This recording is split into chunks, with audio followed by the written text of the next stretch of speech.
Everyone, welcome to this channel. In today's video, I'm gonna teach you about the common confusing words in English. So, ሰላም ውድ ቻናላችን ተከታዮች እንዴት ናችሁ? በዛሬ ቪዲዮአችን ስለ confusing words or most of the time ግራ ስለሚያጋቡን ቃላቶች in English ያሉ ቃላቶችን እናያለን ማለት ነው። So, እናንተም ይሄን ቪዲዮ እንደምትወዱ ተስፋ አደርጋለሁ። እስከ ቪዲዮ መጨረሻ ድረስ አብራችሁ እንድትሆኑ ጋብዛችኋለሁ። So,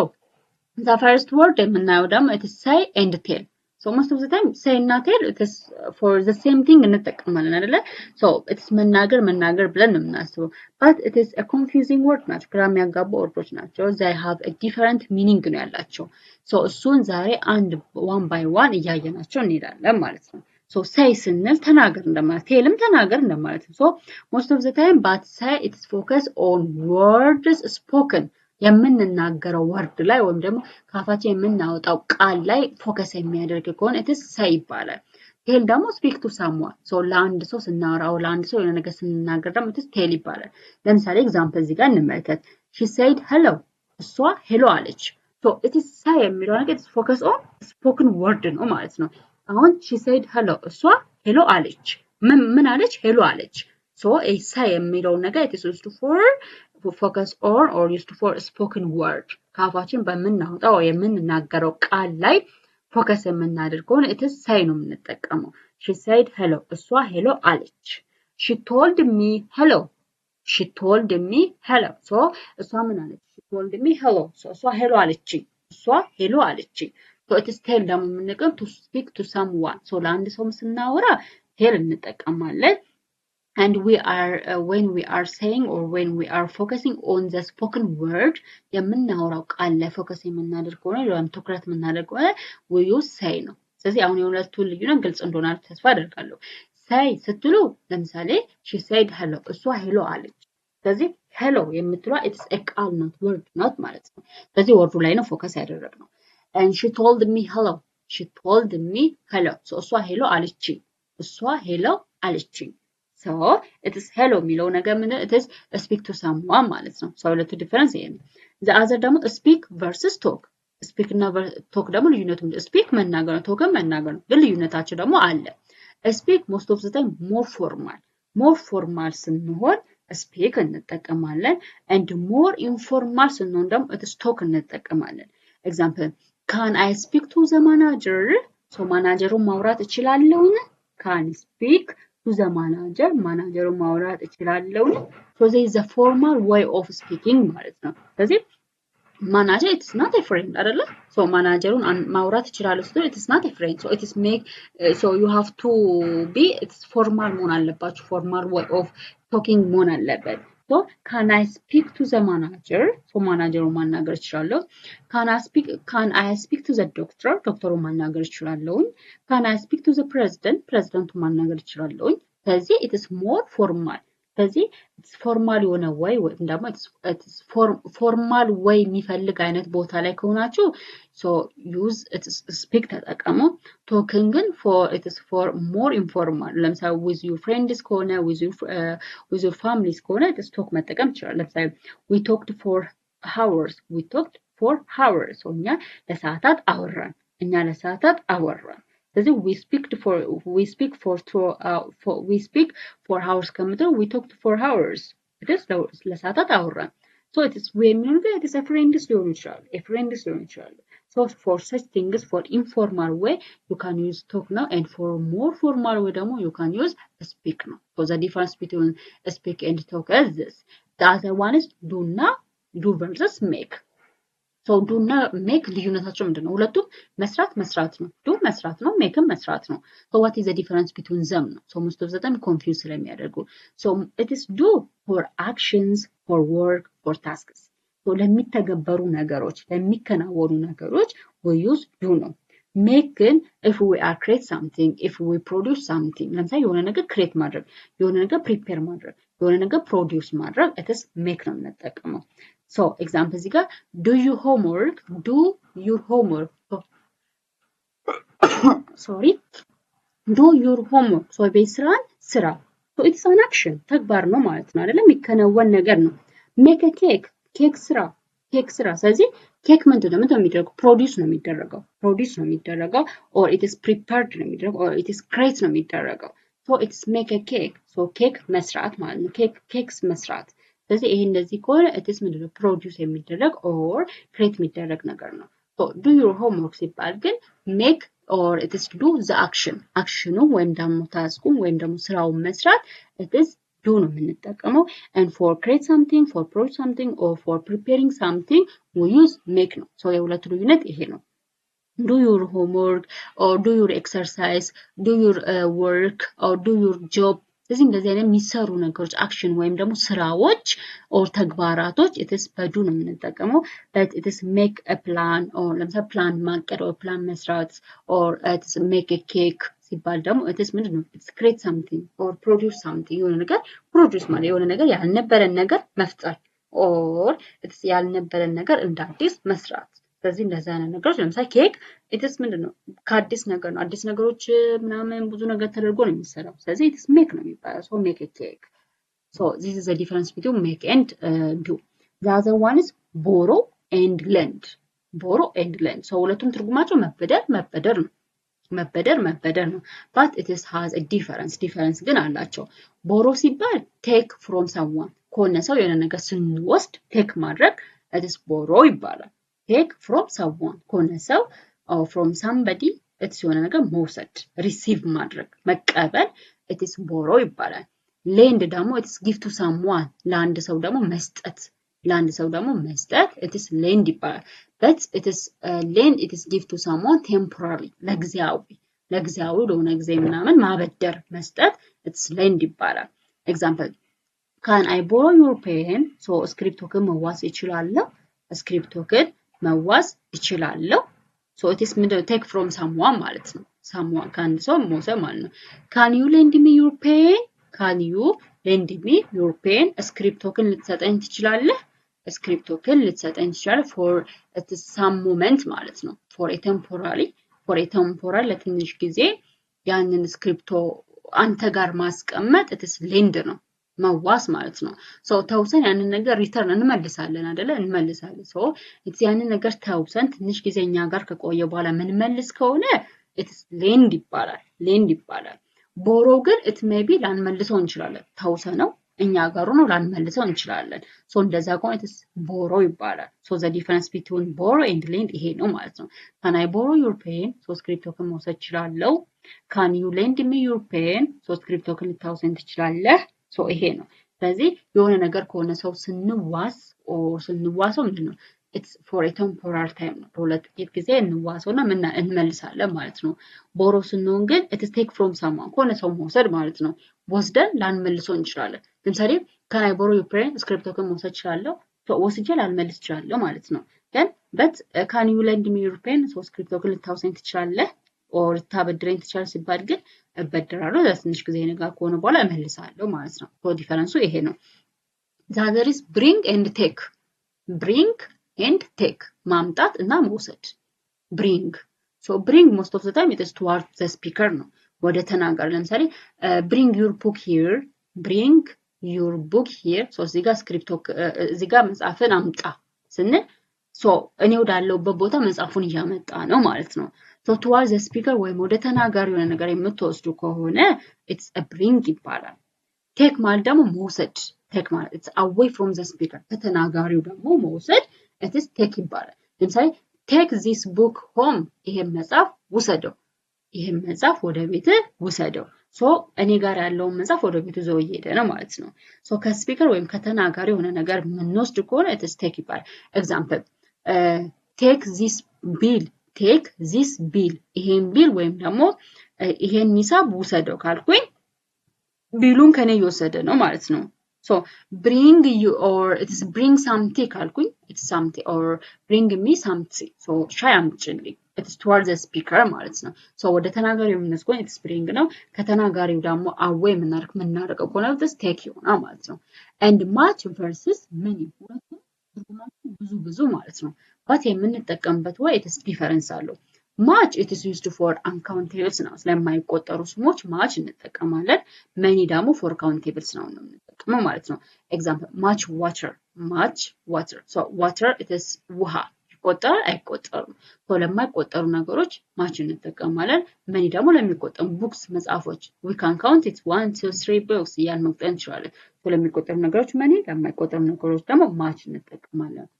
the other one is few versus a few few versus a few ሁለቱም ጥቂት ማለት ነው but there is a difference few ማለት almost none almost ባዶ የሆነ ነገር few ማለት እንችላለን few a few ደግሞ it is some ጥቂት ማለት ነው some ጥቂት ማለት ነው few people came ምንድነው almost it is ምንም ሰዎች አልመጡም እንደማለት ነው ሁለቱም ጥቂት ቢሆንም ግን few ሲባል almost none በቃ almost few people came ጥቂት ሰዎች መጡ almost ምንድነው ሰው አልመጣም ማለት ነው a few people came ስንል ግን ጥቂት ሰዎች መጥተዋል ጥቂት የሆኑ ሰዎች ከታሰበው ሰዎች ጥቂት የሆኑ ሰዎች መጥተዋል ነው ስለዚህ few people ስንል almost ማንም አልመጣም እንደማለት ነው but a few ስንል ግን ጥቂት ሰዎች መጥተዋል ጥቂት ሰዎች መጥተዋል ዲፈረንሱ ይሄ ነው and a little versus a little ይሄም ደግሞ it is for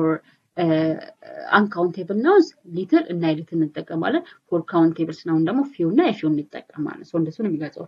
little እና littleም it is the same ነው almost little ሲባል almost none almost ምንድነው ባዶ ነው ወይም ደግሞ it is የለም እንደማለት ነው a little ሲሆን ግን it is some ማለት ነው ጥቂት ማለት ነው I have little money እኔ ጥቂት ገንዘብ አለ almost ምንድነው የለኝም ማለት ነው almost I haven't almost ምን የለኝም ማለት ነው but I have a little money ስል ግን እኔ ጥቂት ገንዘብ አለ ጥቂት ገንዘብ ምን አለ ጀል አለ ማለት ነው ስለዚህ ባዶ አይደለም ጥቂት ገንዘብ አለ the other one is hear versus listen ሁለቱም ምንድነው መስማት ነው hear መስማት ነው listenም መስማት ነው but there is a difference hear ማለት receive sound naturally በተፈጥሮ ድምጽ ስንሰማ receive ስናደርግ it is hear ይባላል listen ግን pay attention to sound ለዛ ለምንሰማው ድምጽ ትኩረት የምንሰጥ ከሆነ it is listen ይባላል listen the difference between is this hear ሲባል receive sound natural በተፈጥሮ sound ወደ ጆሮአችን የሚገባ ከሆነ it's hear ነው ለምሳሌ I heard the noise እኔ ድምጽ ሰማሁ it's a natural እሰማለሁ naturally ድምጽ it's ear የተፈጠረው ለመስማት አይደለም I heard the noise ድምጽ ሰማሁ it is a naturally sound receive አደረኩኝ ማለት ነው but listen to the teacher አስተማሪውን አዳምጡ ወይም ደግሞ አስተማሪውን ስሙት ሲባል pay attention to the teacher ማለት ነው አስተማሪ ለሚያወራው ሳውንድ ለሚያወጣው ሳውንድ attention መስጠት ትኩረት መስጠት it is listen ነው hear to the teacher አይባልም it's not correct normally እንሰማለን receive እናደርጋለን እኮ but we have to give attention to the teacher ስለዚህ listen to the teacher አስተማሪውን ስሙት ወይም ደግሞ አስተማሪውን አዳምጡት this means pay attention to the sound ማለት ነው the difference ይሄ ነው the other one is look versus see versus watch ሁለቱም ሶስቱም መመልከት ነው but look ሲሆን direct your eyes directly አይናችን ወደሆነ ነገር ትኩረት የምናደርግ ወይም ደግሞ ወደሆነ ነገር አይናችን የምንወረውር ከሆነ look ነው see ሲባል ግን notice with your eyes ስለዚህ በአይናችን የሆነ ነገር ኖቲስ እናደርግ አስተውለን ስናየው ደግሞ በአይናችን ነገር መለየት ስንችል it is see ይባላል watch ደግሞ look for a period of time ለሆነች ሰዓት ያህል ትኩረት አድርገን ነገር የምናይ ከሆነ ለሆነች ሞመንት ያለውን ሰዓታት ያለን ነገር ትኩረት አድርገን የምናይ ከሆነ it is watch ይባላል let's see the examples look at the board ቦርዱን ተመልከተው ስለዚህ direct to the board ማለት ነው directly to the board ስለዚህ ወደ ቦርዱ directly አይንን አድርግ ነው ስለዚህ look at the board ቦርዱን ይሄው ነው ስለዚህ ይሄ ሰውዬ ቀጥታ የሚያየው ቦርዱን ነው የሚያየው ማለት ነው and I see a bird see he notice the bird is in his eyes ማለት ነው I see a bird እኔ ወፍ አየሁ I notice it ስለዚህ bird መሆኑን ምን አድርጌያለሁ recognize አድርጌያለሁ ማለት ነው አውቄዋለሁ ስለዚህ notice ያደርጋል ነገር አስተውሎ ያየዋል we watched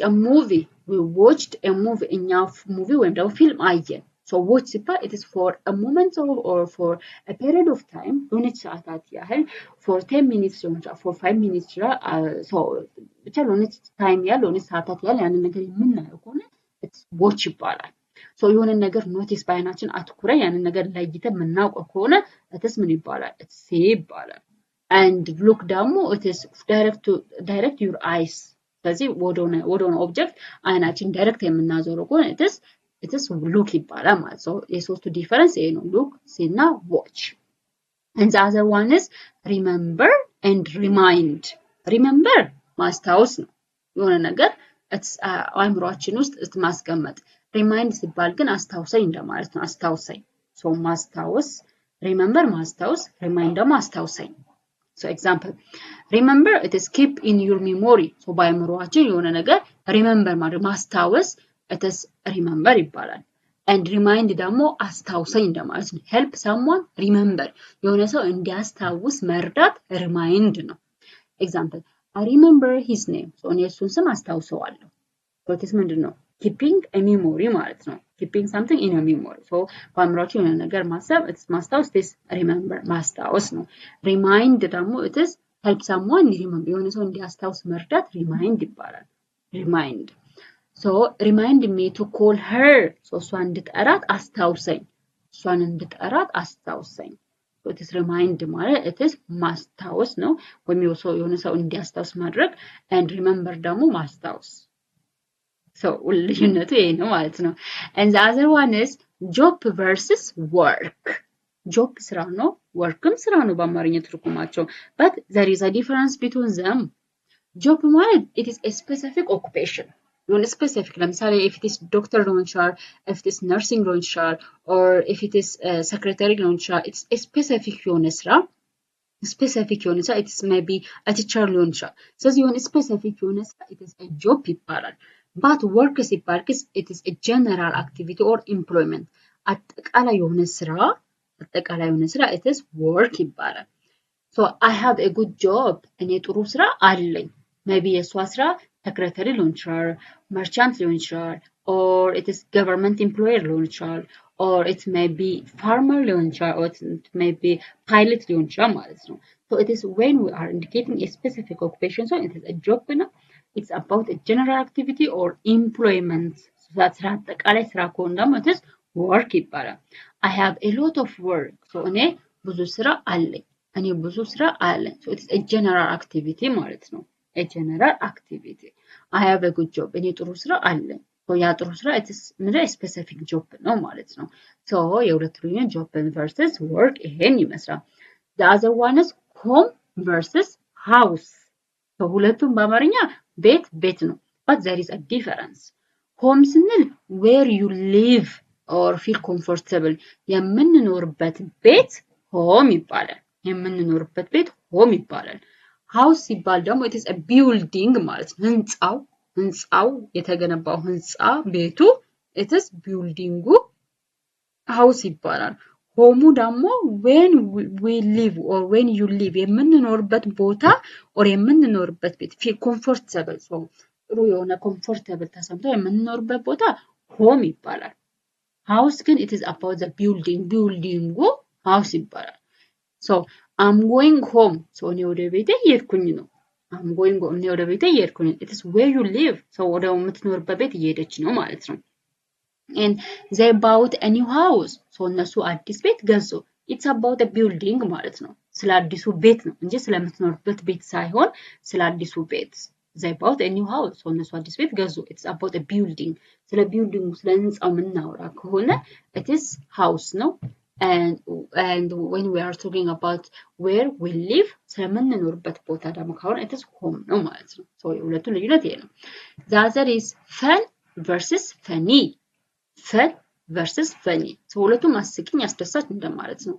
fun ማለት enjoyable የሆነ ነገር አስደሳች ከሆነ it is አስደሳች ከሆነ it is ምን ይሆናል fun ይባላል funny ደግሞ አስቂኝ ነው makes you laugh የሆነ ሰው አስቂኝ ወይም ደግሞ አስደሳች የሆነ ደግሞ ፈኒ ይባላል makes you laugh አንተ እንድትስቅ or አንተ እንድትደሰት የሚያደርግ ነገር ከሆነ it's funny ይባላል fun ደግሞ it is enjoyable የሆነ የሚያስደስት ነገር ደግሞ it is funny ይባላል example the party was fun so partyው ምን ነበረ fun ነበረ ወይም partyው አስደሳች ነበረ partyው enjoyable ወይም ደግሞ አዝናኝ ነበረ the joke was funny so joke ቀልዱ አስቂኝ ነበረ so funny so makes you laugh so የሆነ ነገር የሚያስቅ አስቂኝ ማለት ነው ፈኒ አስቂኝ ፈን ደግሞ enjoyable አስደሳች የሆነ ነገር so the party was fun it's party አዝናኝ ነበረ and the joke was funny joke ወይም ደግሞ ቀልዱ አስቂኝ ነበረ so funny ማለት makes you laugh እንድንስቅ የሚያደርገን ነገር ፈኒ ይባላል እንድንደሰት የሚያደርግ ነገር ደግሞ ፈን ይባላል so the difference አቸው ይሄ ነው and the other one is since versus for since versus for so since ማለት it is a starting point of an action የሆነ አክሽን የጀመረበት ታይም ወይም ሰዓት since በsince ነው የምንገልጸው for ደግሞ for a duration of time for a duration of action ነው የአክሽን ወይም ደግሞ ያ ተግባር ለምን ያህል ጊዜ ቆየ የሚለውን ለመግለጽ for ነው since ደግሞ for a starting of point ነው for a starting of an action አክሽኑ መቼ ነው የጀመረው የሚለውን ነገር ለመግለጽ ደግሞ since ነው የምንጠቀመው example I have lived here since 2020 I have lived here since 2000 so እኔ ከ2020 ጀምሮ እዚህ ኖሬያለሁ እኔ ከ2020 ጀምሮ እዚህ ኖሬያለሁ so it is a starting time ማለት ነው starting time of an action ነው and I have lived here for 5 years እኔ እዚህ ለ5 አመታት ያህል ኖሬያለሁ ለምን ለ5 አመታት ያህል it's a duration of an action or it is a duration of a time ማለት ነው የጊዜ ርዝመቱን